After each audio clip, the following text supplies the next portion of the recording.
두 번째 우리에게 왜 고난 주실까? 고린도후서 1장을 다시 넘어가 보시겠습니다.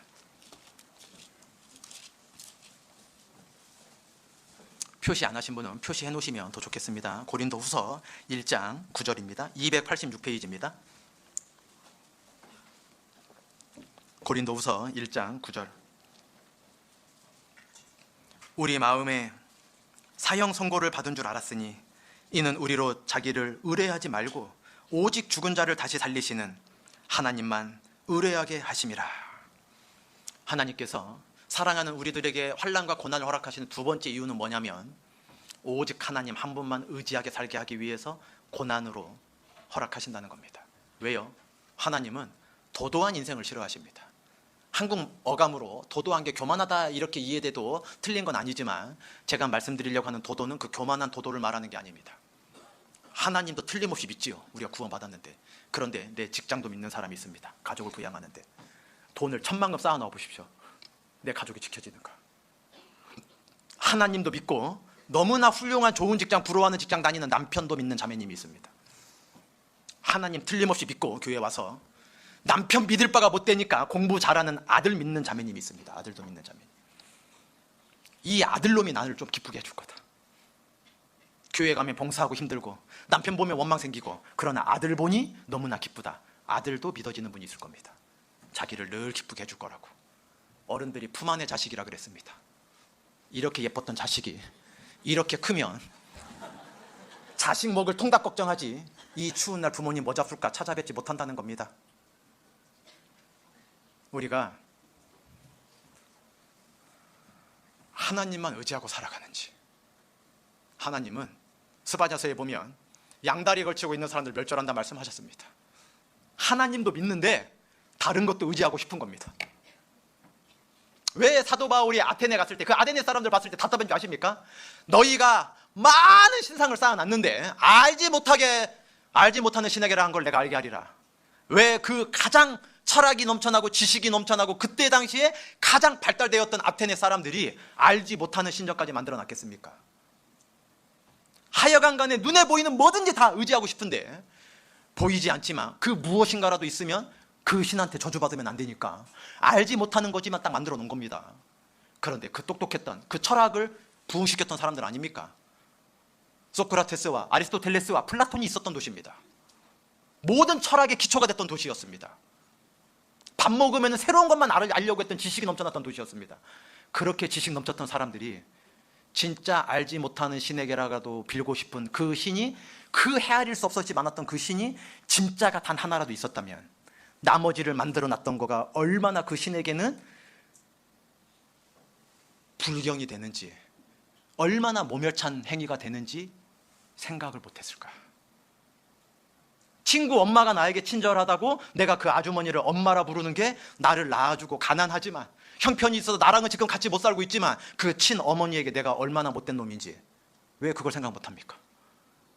부자인 아주머니고 갈 때마다 떡볶이, 피자, 치킨 시켜주는 아주 친절한 아주머니니까 우리 엄마는 나 만날 때마다 잔소리하는데 공부 좀 하라고, 나 만날 때마다 회초리 때리려고 하는데 이 아주머니는 만날 때마다 나에게 간식 사주고 만날 때마다 용돈 주려고 하는데 이 아주머니가 엄마보다 더 좋은 사람이지 왜 엄마가 내 엄마입니까? 이래야 됩니까? 진짜 엄마한테는 그것보다 불효자가 없는 겁니다. 해준 게 없어서 옆집 아주머니가 엄마라니, 해준 게 없는데 날 왜 낳냐니, 그것보다 불효가 어디 있습니까?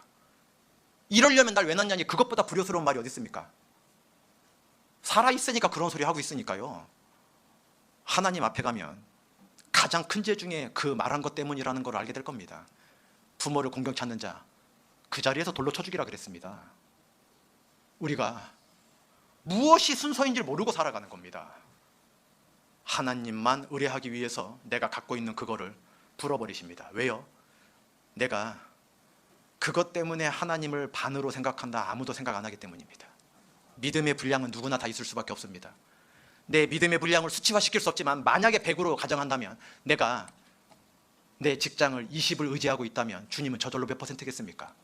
80%라고 대답하면 틀린 겁니다. 직장 외엔 주님만 생각하냐? 아닙니다. 아내도 생각해야지요. 어린 자녀들 생각해야지요. 내가 지금 적금 들어가 있는 그 2개 적금 통장도 생각해야지요. 내가 의지하는 게 얼마나 많은데 80%라고 말할 수 있습니까? 절반 되면 다행입니다. 하나님은 하나님만 의지하길 바라십니다. 왜냐하면 세상에 아무리 많이 준비한 것보다 하나님이 작정하시는 그게 훨씬 더 능력이 있기 때문입니다.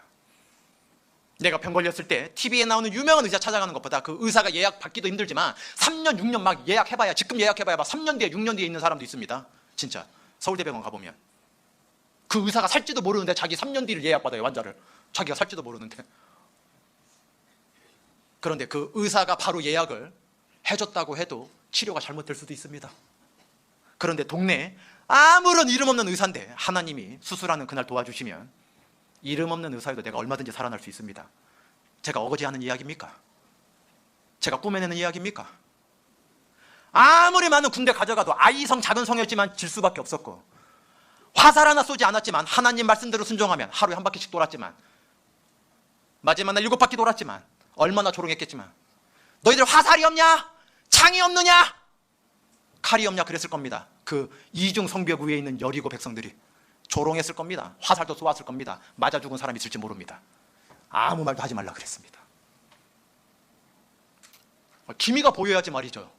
6일째 도는데 뭐 금이라도 가든지 흔들리든지 먼지라도 풀풀풀 나든지 아무렇지도 않은데 마지막에 5바퀴 도는데 아무렇지도 않은 겁니다. 6바퀴 도는데 아무렇지도 않은 겁니다. 요단강물에 나아만 양은 문둥병 고쳐주러 들어가라 그러는데 한 번 들어가고 2번 들어가고 나와야 말이죠. 뭐 팔이라도 났고 다리 끝이라도 났고 막 문둥병 헐었던 게 진물 나던 게 그치기라도 하든가 뭐 반응이라도 좀 보이던가 6번 들어갈 때까지 에이 내가 괜히 여기서 있냐 막. 내가 가고 아람 군대 끌고 가고 이 이스라엘 싹 쓸어버리리라. 왜? 자기 생각에 항상 사람의 생각이 문제인 겁니다. 이 나아만 장국이 자기 생각이 있었거든요. 내 생각엔 하나님의 사람이 나와서 내 상처에 손을 얹고 당처에 손을 얹고 안수하여 주리라 기대했잖아요. 그런데 6번 들어갔다 나올 때까지 아무 변화가 없는 겁니다.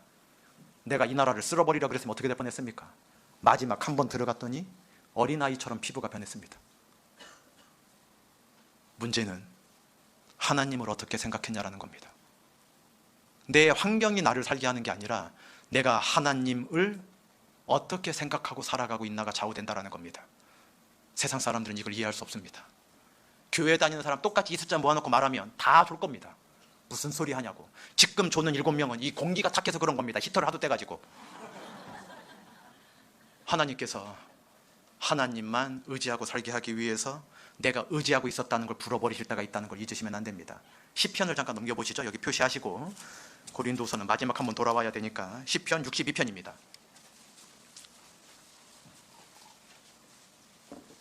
(5절) (6절입니다) 시편 62편 5절 6절 845페이지입니다. 구약성경 845페이지.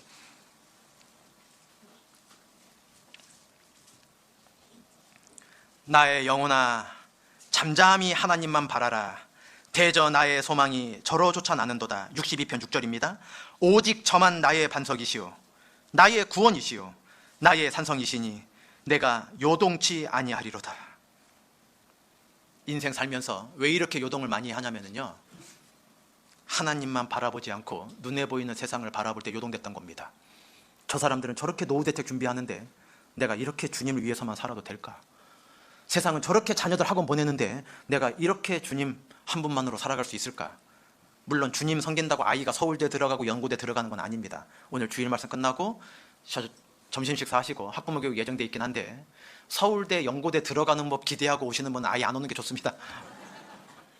어떻게 하면 유명한 대학 보낼까 그거 알려드리지 않고 다른 말씀 드리고 갈 겁니다. 우리가 하나님만 바라볼 때 요동하지 않는 삶을 살 수 있습니다. 서울대 들어갔는데 지옥 들어가는 사람이 있습니다. 서울대는 못 들어갔지만 천국에 들어갈 수 있는 자녀가 될 수도 있습니다. 무엇을 선택하셔야 되겠습니까? 무엇으로 우리의 위로가 넘치게 되겠습니까? 전 세계에서 가장 유명한 한입 배움은 그 사과 회사 들어갔다고 내 아들이 연봉이 수억이 됐다고. 그런데 믿음 잃어버리고 지옥 간다면 그래도 주변에 자랑할 수 있겠습니까? 내 아들이 지옥 가지만 연봉은 3억이라고. 피눈물이 날 겁니다. 피눈물이. 그 회사 들어가게 만들기까지 교회 가려고 하는데 엄마가 우겨서 교회 못 가겠거든요. 지금은 공부할 때다. 부모님들이 책상에 앉아있는 모든 시간이 공부될 거라 착각하시면 안 됩니다. 그 증거는 6개월 내내 학교 갔는데 성적을 받아봤더니 20점일 때가 있습니다. 결석을 한 번도 안 했는데. 왜냐하면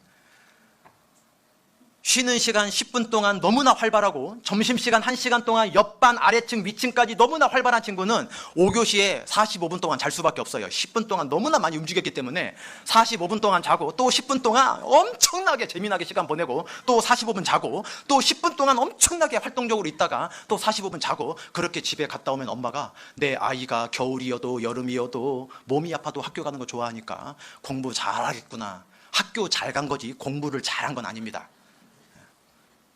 미안합니다, 우리 학생들은. 우리 학생들 말한 거 아니죠.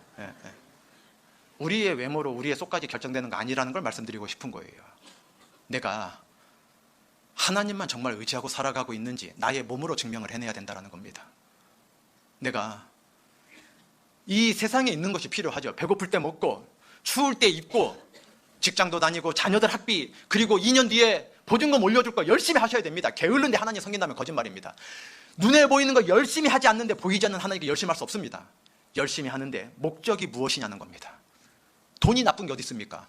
돈을 잘못 사용하는 사람이 나쁜 사람인 거지 돈 자체가 나쁜 건 아닙니다. 돈을 얼마나 좋은 곳에 쓰는 사람이 많은 줄 모릅니다. 돈이 나쁘다고 생각하니까 돈을 안 벌 생각하는 겁니다. 밖에 사자가 있다 집에 안 나가는 겁니다. 잠언에 있는 말씀처럼. 변명입니다. 누구보다 부지런히 일하셔야 됩니다. 일확천금 꿈꾸시면 안 됩니다. 잠언에 그렇게 말씀하지 않았습니다. 땀 흘리지 않은 식물 먹지도 말라 그랬습니다. 사람들에게 손가락질 받지 않는 일확천금 꿈꾸는 복권만 사는 인생이 아니라 열심히 일하고 그 중에 하나님이 도와주심을 바라보고 하나님께서 나를 반드시 이끌어 주실 걸 바라보고 살 때 하나님이 내 인생의 의지와 상과 반석이 되어 주실 겁니다.